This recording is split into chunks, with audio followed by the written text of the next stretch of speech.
இருக்கக்கூடிய பெற்றோர்களே, ஆசிரியர் பெருமக்களே, உங்கள் அனைவருக்கும் எனது இரவு வணக்கத்தினை நான் தெரிவித்துக் கொள்கிறேன்.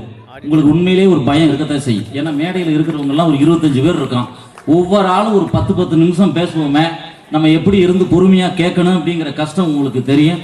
உங்களின் நிலை அறிந்தவனாகத்தான் நான் இங்க இருக்கிறேன். ஏன் அப்படின்னு கேட்டீங்கன்னா, நீங்க இன்னைக்கு ஹீரோ யாருன்னு கேட்டீங்கன்னா உங்களுடைய குழந்தைகள். உங்க குழந்தைகளுடைய கலை நிகழ்ச்சியை பார்க்க வந்திருக்கக்கூடிய இந்த நேரத்துல உங்களுடைய பொறுமையை நான் சோதிக்க விரும்பல. ஏன்னா எல்லாரும் தன்னுடைய குழந்தைகள் ஆடுறதான் நீங்க பார்க்க வந்திருக்கீங்கிறது எங்களுக்கும் தெரியும். ஏன்னா பல ஆண்டுகளாக நாங்க தொடர்ந்து நடத்திக்கிட்டு இருந்தாலும், எத்தனை பேர் மேடையில் இருந்தாலும் இன்னைக்கு ஹீரோ உங்களுடைய குழந்தைகள் தான் என்பதில் எனக்கு ஐயப்பாடு இல்லை. உண்மையிலே இந்த பள்ளியை ஒரு சில வரிகளில் நான் பாராட்டி விட முடியாது. ஏனென்று சொன்னால், நீங்க பாத்தீங்கன்னா அந்த டீச்சர்ஸுடைய டெடிகேட்டிவ் நீங்க பார்க்கணும். வந்ததுல நாங்க ஒரு 2:30 மணிக்கு இங்க வந்தோம். வந்ததுல இருந்து நான் பார்த்துட்டே இருக்கேன். டீச்சர்ஸ் எல்லாம் அவ்வளவு சுறுசுறுப்பா என்ன பண்ணிட்டு இருக்காங்க. அவங்களுக்குன்னு நியமிக்கப்பட்ட பணியை ஒரு நிமிடம் கூட உட்காராம சிறப்பா செஞ்சுக்கிட்டு இருக்காங்க. அதுவே இந்த பள்ளியினுடைய வளர்ச்சிக்கு ஒரு பெரிய உதாரணம். ஆனால் இந்த பள்ளியிலே படிக்கக்கூடிய மாணவர்களுடைய எதிர்காலம் என்பது ஒன்று இருக்கிறது அல்லவா? நிச்சயமாக சொல்கிறேன். ஏனென்று சொன்னால், இந்த பள்ளியினுடைய தாளாளரை நீங்க எப்படி பாக்குறீங்கன்னா, உங்களுக்கு லோக்கல்ல தெரிஞ்ச ஒரு ஆசிரியரா நீங்க பாக்குறீங்க, அப்படித்தான் பாக்குறீங்க. ஆனா என்னை பொறுத்தளவு ஒரு டெடிகேட்டிவான ஆளு. நீங்க மத்தவங்க மாதிரிலாம் கிடையாது.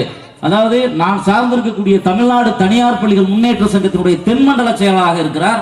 குறிப்பாக தென்காசி மாவட்டத்தினுடைய செயலாளரும் அவர்தான். 10 மாவட்டங்களை ஒருங்கிணைக்கக்கூடிய ஆற்றல் அவரிடம் இருக்கிறது. அப்பேற்பட்ட தாளாளரை நீங்கள் பயன்படுத்திக் கொள்ள வேண்டும். சும்மா ஏதோ வந்துட்டு போறதுக்காக சொல்லல. அவற்றை இருக்கிற திறமையை பெற்றோர்களாகிய நீங்கள் சரியாக பயன்படுத்திக் கொள்கின்ற போது இந்த பள்ளிக்கூடமானது இதோடு நிற்காது. இது நர்சரி பிரைமரி பள்ளியாக இருக்கிறது என்று சொன்னால், பெற்றோர்களாகிய நீங்கள் உங்களது ஆதரவு கரத்தை நீட்டுவீர்கள் என்று சொன்னால், இது ஒரு மெட்ரிக் மேல்நிலை பள்ளியாக வளரும். அதில் எந்தவித ஐயப்பாடும் இல்லை. அதற்கு நான் சார்ந்திருக்கக்கூடிய தமிழ்நாடு தனியார் பள்ளிகள் முன்னேற்ற சங்கத்தினுடைய சார்பிலே இத்தனை பேர் எதற்காக வந்திருக்கிறோம்? ராமநாதபுரம் இன்னைக்கு பாத்தீங்கன்னா உங்களுக்கு தெரியும், இந்துக்களுக்கு ஒரு புனிதமான நாள் வந்து சிவராத்திரி.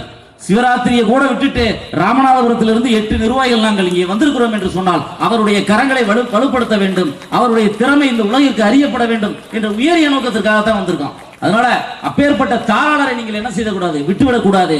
இந்த பள்ளிக்கூடமானது அடுத்து நடக்க இருக்கிற இந்த ஆண்டு விழாவில் இந்த இடமே அரங்கமே நிறைந்து மண்ணை அள்ளி தூக்கி போட்டா கீழே விழுகக்கூடாது. அந்த அளவுக்கு பிடிக்கின்ற அளவிற்கு நீங்கள் ஒத்துழைப்பு நல்வீர்கள் என்று நான் நம்புகிறேன். ஏனென்று சொன்னால், அவர் என்னோடு நீண்ட காலமாக பயணித்துக் கொண்டிருக்கிறார். அவருடைய திறமையை நான் நன்கறிவேன். ஆதலால் இந்த பள்ளியை நீங்கள் நர்சரி பிரைமரி என்கிற ஒரு குறுகிய வட்டத்துக்கு சுருக்கி விடாமல் அடுத்த கட்ட வளர்ச்சிக்கு நீங்கள் கொண்டு செல்வதற்கு நீங்கள் எல்லாம் துணை நிற்க வேண்டும். அதை விட முக்கியம், இந்த பள்ளிக்கூடத்தில் இருக்கக்கூடிய மாணவர்கள் நிச்சயமாக பெரிய இடத்தை அச்சீவ் பண்ணுவார்கள். அப்படிங்கிறது ஒரு பெரிய உதாரணம் என்ன தெரியுமா?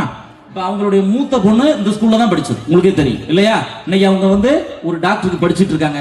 தன்னுடைய மகளையே உருவாக்கக்கூடியவர் ஏன் உங்கள் பிள்ளைகளை உருவாக்க மாட்டார்கள்? மிகச்சிறந்த தாளாளர். நீங்க அதை நீங்கள் தான் பயன்படுத்திக் கொள்ள வேண்டும். குறிப்பாக இந்த பள்ளியிலே படிக்கக்கூடிய மாணவர்கள் ஒரு விஞ்ஞானியாக, ஒரு மருத்துவர்களாக, நீங்கள் உலகமே வியக்கின்ற பெரிய பெரிய தொழிலதிபர்களாக கூட வருவதற்கான வாய்ப்பு இருக்கிறது. அதனால் இந்த பள்ளிக்கூடத்தை நீங்கள் என்ன செய்யணும், பயன்படுத்திக் கொள்ள வேண்டும். குறிப்பாக நீங்க வந்து இன்னைக்கு பாத்தீங்கன்னா, பெற்றோர்கள் வந்து இன்னைக்கு மாணவர்களை கண்டிக்க முடியுதா? நீங்க நினைச்சுக்கிட்டே இருப்பீங்க, இந்த ஆள் 2 நிமிஷத்துல போறோம்னு சொன்னாரு, போகாம வேற ரொம்ப நேரமா பேசுவாரு, ரொம்ப பேசுவாரோ அப்படின்னு நீங்க நினைக்காதீங்க. நிச்சயமாக உங்கள் பொறுமையை நான் சோதிக்க மாட்டேன். அதாவது ஒன்றைத்தான் நான் சொல்ல விரும்புகிறேன். அதாவது இன்னைக்கு வந்து பாத்தீங்கன்னா, அந்த காலத்துல படிக்கிற போது ஸ்கூல்ல விடும்போது என்ன சொல்லிட்டு போவாங்க தெரியுமா? கண்ணை மட்டும் விட்டுரு, இதெல்லாம் உரிச்சு எடுத்துட்டு சொல்லுவாங்க. அப்படித்தானே நீங்க படிக்கும்போது சொல்லுவாங்க. இப்ப அப்படி சொல்ல முடியுமா? இப்ப விடும்போதே என் பிள்ளை படிக்காட்டாலும் பரவாயில்ல, நீங்க தயவு செய்து என்ன செய்யாதீங்க, அடிக்காதீங்க அப்படின்னு சொல்லக்கூடிய இடத்துல தான் நாம் இருக்கிறோம். இதற்கு ஒரு உதாரணம் என்று சொன்னால், ஒரு மாணவர் ஆசிரியர் வந்து பாடம் எடுத்துக்கிட்டே இருக்காரு. மாணவன் பேசிக்கிட்டே இருக்கான். அந்த டீச்சர் வந்து திரும்பி டேய் பேசாதரான்னு சொல்லுது. திரும்ப என்ன செஞ்சுட்டு இருக்கான், பேசிக்கிட்டே இருக்கான். டீச்சருக்கு கோவம் வந்துருச்சு. கோவம் வந்து சப்புன்னு ஒரு அறை கன்னத்துல கொடுத்தாங்க. உங்களுக்கு தெரியும், இன்னைக்கு நம்ம குழந்தைகள் அப்படியா வச்சிருக்கோம். அரைஞ்ச ஒண்ணு 5 விரலும் கன்னத்தில் பதிந்து விட்டது. கன்னத்தில் பதிஞ்சா என்ன ஆக? அவன் வீட்டுல போய் சொல்றான், அந்த மிஸ் இருக்குல்ல, அந்த மிஸ் அடிச்சத பத்தியா புஷ்னு வீங்கிருச்சு அப்படின்னு போய் சொல்றான். ஏற்கனவே தன்னுடைய பிள்ளை எல்லாருக்கும் செல்ல பிள்ளை, புஷ்னு வேணும்னா பேரண்ட்ஸ் பார்த்துட்டு இருப்பாங்களா? உடனே 4 பேரை கூட்டிட்டு வந்து பள்ளி நிர்வாகத்திட்ட வந்து, எப்படி என் பிள்ளைய என்ன செய்ய போச்சு, அடிக்க போச்சு. இங்க பாருங்க, அடிச்சதை பத்தியா இவ்வளவு தூரம் புஷ்னு வீங்கிருச்சு. அவன் அதுக்கு மேல லைட்டா தான் இருக்கேன், அதுக்கு மேல அம்மாவும் பையனும் சேர்ந்து பெருசா காமிச்சிருவாங்க. உடனே நிர்வாகம் அந்த ஆசிரியர் கூப்பிட்டு கட்டிக்க, இது உனக்கு தேவையா? நீ ஏன் போட்டு அடிக்கிற பிள்ளைய? வந்தியா, பாடத்தை எடுத்தியா, போனியான்னு இருக்கிற சொல்லக்கூடிய இடம் வந்து விடும். ஆதலால் அவர்கள் என்ன செய்வார்கள், கண்டிப்பதை நிறுத்தி விடுவார்கள். திரும்ப மறுநாள் வகுப்பறை நடக்கிறது. அதே ஆசிரியர் பாடம் நடத்தி கொண்டிருக்கிறார். அந்த மாணவன் அப்படியே பேசிக்கிட்டு தான் இருக்கேன். அந்த டீச்சர் திரும்பி பார்க்குது, அடிப்பமா வேணாமா, நேற்று தானே அவன் மிஸ்ஸை பார்த்து சொல்கிறேன், நேற்று தானே எங்கள் அம்மா எல்லாரையும் கூப்பிட்டு வந்து உனக்கு பெரிய பிரச்சனை பண்ணி விட்டேன், இன்னமும்மா என்ன நீ அடிக்க போற அப்படிங்கிற நிலையை உருவாக்குறார்கள். ஆசிரியருடைய கைகள் எங்கே கட்டப்படுகிறதோ அங்கே என்ன செய்யப்படும், போலீஸ் ஸ்டேஷன்ல தான் போய் பின்னாடி நிற்பான். அதனால் தான் சொல்கிறோம், இந்த மாதிரியான பள்ளிகள் உங்களுடைய ஒழுக்கத்தையும் இதையும் கற்றுக் கொடுக்கக்கூடிய ஆரம்ப நிலை. இதை நீங்கள் அதை செய்யக்கூடாது இதை செய்யக்கூடாதுன்னு நீங்க ஆசிரியர்களுக்கு கட்டுப்பாடு விதிப்பீர்களே, ஆனால் நாளைய சமூகம் பாதிக்கப்பட்டுவிடும், பால்பட்டுவிடும். உங்களுக்கு தெரியாத ஒண்ணும் இல்லை.